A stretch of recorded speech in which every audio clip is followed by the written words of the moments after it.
दोस्तों ही अॼु आउं स्टैनली पार्क जे हिकु अहिड़ी पॉइंट ते बीठो आहियां जेका वैंकूवर जी ख़ूबसूरत तरीन पॉइंट आहे। स्टैनली पार्क इंग्लिश बे जे अराउंड हिकु तमामु वॾो पार्क आहे जंहिंमें अंदरि फॉरेस्ट आहिनि, लेक्स आहिनि, पॉन्ड्स आहिनि ऐं कुझु रिवर्स बि उतां घुमनि थियूं।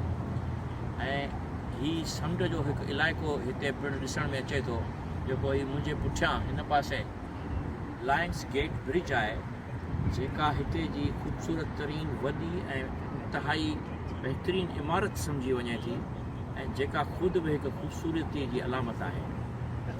ऐं हिन पासे खां तव्हां ॾिसो त तमामु घणा ख़ूबसूरत पहाड़ आहिनि जिन जे हेठां डिफरेंट फ्लैटनि जूं बिल्डिंग्स ठहियल आहिनि जेके 25 माड़ 30 माड़ बिल्डिंग्स आहिनि, मगर उन जे बावजूद बि इन्हनि बिल्डिंग्स जे वॾी हुजण जे बावजूद बि हिते जी फितरत में को बि फ़र्क़ु कोन पियो आहे।